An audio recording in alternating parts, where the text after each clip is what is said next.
آج چائے کی دکان پر کافی دن کے بعد میرا ایک دوست مجھ سے ملنے کے لیے آیا۔ وہ آج بہت اداس لگ رہا تھا، ایسے لگ رہا تھا جیسے وہ بہت پریشان ہے۔ تھوڑی دیر کے بعد تو اس نے رونا ہی شروع کر دیا۔ میں اسے لے کر اپنی گاڑی میں آ گیا اور اس کو چپ کروانے لگا۔ جب وہ تھوڑا سا سنبھلا تو مجھے اس نے اپنی کہانی سنانی شروع کی۔ اس نے بتایا کہ 6 سال پہلے اس کی اکلوتی بہن کی شادی ہوئی تھی۔ وہ دونوں بس 2 ہی بہن بھائی ہیں، ان کا اور کوئی بہن بھائی نہیں ہے۔ لیکن شادی کے بعد آج تک وہ اپنی بہن سے ملنے اس کے گھر نہیں گیا، چاہے عید ہو، حالانکہ عید پہ سب لوگ آپس میں ایک دوسرے سے ملتے ہیں۔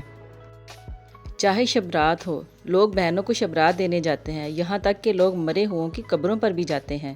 پر میں شب رات پر بھی کبھی اپنی بہن کے گھر نہیں گیا، بس میرے امی ابو ہی جاتے تھے اور اس کو عید اور شب رات دے کر آ جاتے تھے۔ اس نے بتایا کہ 1-2 مہینے پہلے کی بات ہے، مجھے پتہ چلا کہ میری بہن آ رہی ہے۔ جب میں نے اپنی بیوی کو بتایا تو وہ بہت ناراض ہوئی۔ اس نے بہت ناک منہ چڑھایا اور کہا کہ کیا آئے دن تمہاری بہن آئی ہوئی ہوتی ہے؟ کبھی تم اس کے لاڈ اٹھاتے ہو اور کبھی تمہاری ماں اس کے لاڈ اٹھاتی ہے۔ تمہاری ماں تو ہر چیز اٹھا کر اسے ہی دیے جاتی ہے، کبھی صرف کے ڈبے دیتی ہے، کبھی چاولوں کی بوریاں دے دیتی ہے اور کبھی صابن کی پیٹیاں اٹھا کر دے دیتی ہے۔ ہمارا اتنا خرچہ ہو جاتا ہے، کبھی اس کے لیے بریانی بناؤ اچھی سی، کبھی اس کے آنے پر قورمہ تیار کرو، اور اس کے بچے وہ تو اتنا گند مچاتے ہیں کہ پورے گھر کو سنبھالنا مشکل ہو جاتا ہے۔ اور پھر جب وہ آئی تو اس کے بچوں نے ہمارے گھر کا ریموٹ خراب کر دیا۔ میں جب آفس سے آیا اور میں نے ٹی وی لگایا تو ریموٹ نہیں چلا، پھر مجھے ٹی وی آگے سے چلانا پڑا، جس پہ مجھے بہت غصہ آیا۔ میں سیدھا ماں کے پاس گیا اور غصے سے میں نے بولنا شروع کر دیا، امی یہ کیا آئے روز ادھر آئی رہتی ہے، آپ اسے کہیں کہ یہ عید کے عید یہاں آیا کرے۔ اور آپ نے بھی کیا یہ دینے دلانے کا سلسلہ شروع کیا ہوا ہے، کبھی آپ اسے صابن کے ڈبے دیتی ہیں، کبھی آپ اسے سرف کے ڈبے دیتی ہیں، کبھی آپ اسے چاولوں کی بوریاں دیتی ہیں۔ میرا گھر کوئی خیراتی ادارہ ہے؟ بہن نے یہ ساری باتیں باہر کھڑی سن لی اور اپنے بچوں کو تیار کرنے لگی۔ اس نے خوشی خوشی میں بچوں کو تیار کیا اور مجھے آ کر کہنے لگی کہ بھائی مجھے بس سٹاپ پر چھوڑ آؤ، میں نے گھر جانا ہے۔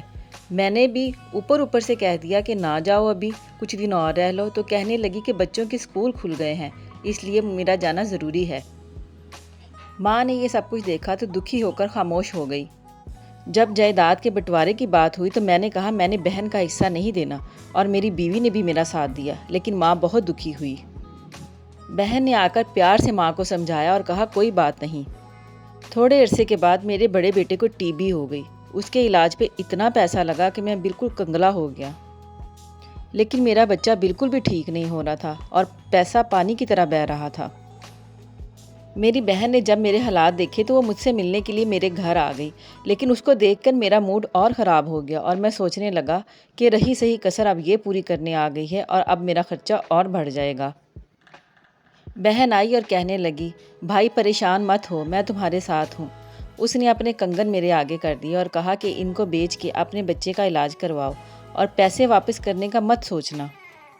میں اٹھا اور میں نے بہن کو گلے سے لگا لیا۔ یہ کہتے ہی وہ پھوٹ پھوٹ کر رونے لگ گیا اور کہنے لگا میں اپنے آپ کو بہت چھوٹا محسوس کر رہا ہوں، اور اب اس کے رونے کی وجہ مجھے بھی سمجھ آ رہی تھی۔